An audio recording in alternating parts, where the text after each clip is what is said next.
Tener en cuenta que el término aborto científico, según la OMS, que es la Organización Mundial de la Salud, el término aborto significa que es interrupción del embarazo antes de las 20 semanas de gestación. Tenemos que tener en cuenta muchas de las clasificaciones, muchas de las diferencias de abortos. Hay muchos tipos de aborto, como es el aborto incompleto, el aborto espontáneo, el aborto inducido, el aborto terapéutico, el aborto incompleto, el aborto séptico.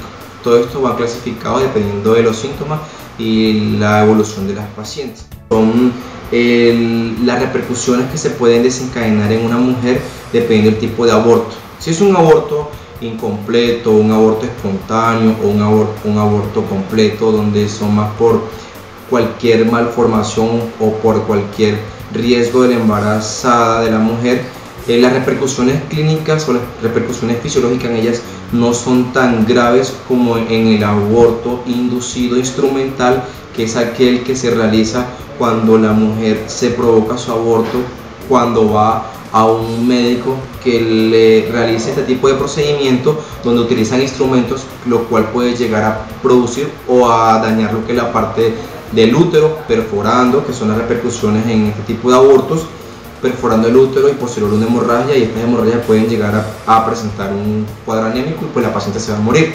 Lo otro es el daño del endotelio, el daño de la parte del endometrio, donde por hacer el aborto instrumental, este tipo de procedimiento, se raspa una capa interna del endometrio, que es la capa interna del útero, donde se implanta el embrión cuando es fecundado, el óvulo fecundado. Entonces, ¿qué pasa? Que estas son mujeres que después de hacerse un procedimiento de un aborto instrumental, el embrión nunca se implanta, siempre se sale y ellas nunca pueden quedar embarazadas.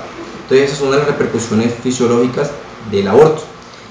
Investigaciones que hablan de lo que se denomina pues el síndrome posaborto.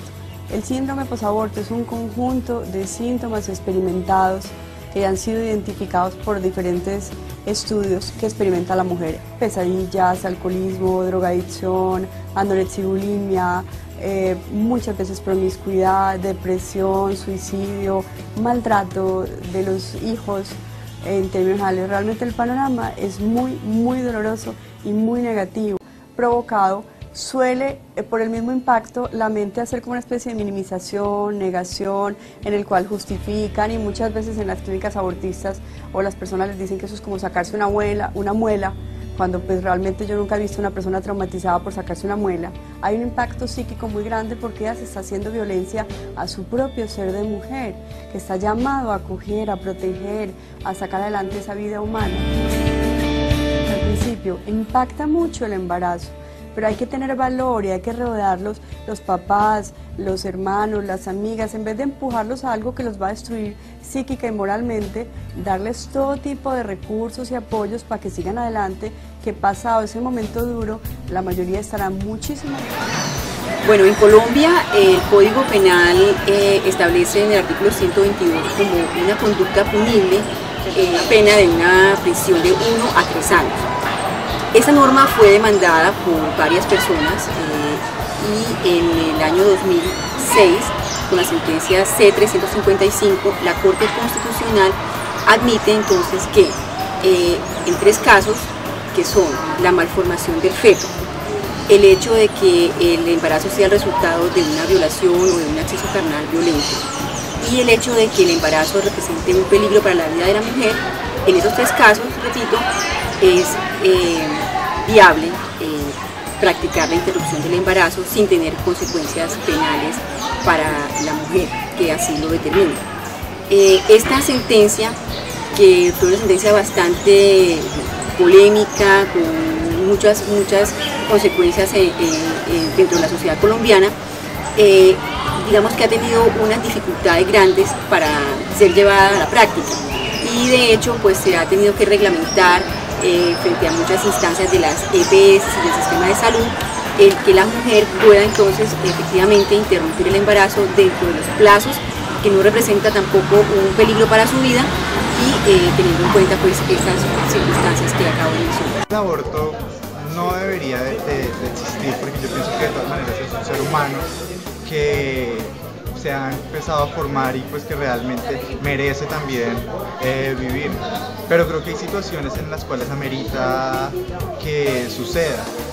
Sí, porque este es mi cuerpo, yo decido sobre él y nadie me puede obligar a hacer algo que no quiero o si quiero. Bueno, creo que la mujer es autónoma, ¿sí? Ella debe, si quiere tomar sus propias decisiones, está en el espacio, en el momento válido. Pero creo que el aborto pues depende, ¿no?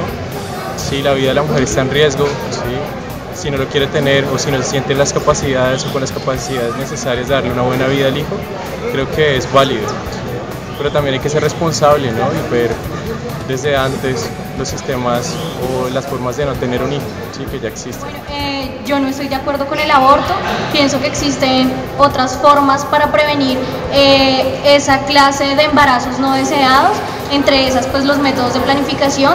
Pienso que es un trabajo del gobierno hacerlo a las mujeres que no han estado capacitadas para saber acerca de estos métodos. Es negarle la oportunidad a un ser humano de que viva, de que exista, no necesariamente por el prejuicio moral, sino por el prejuicio de que todos somos seres humanos y tenemos como principal derecho vivir y vivir con calidad. No estoy de acuerdo con el aborto, pienso que eso es quitarle la vida a otro ser y creo que nosotros no estamos en la capacidad moral para hacer eso. Pienso más bien que, listo, hay mujeres que son violadas o agredidas físicamente o hijos no deseados, entonces pienso que deberían traerlos al mundo y darlos en adopción. Creo que es una buena opción para no abortarlo.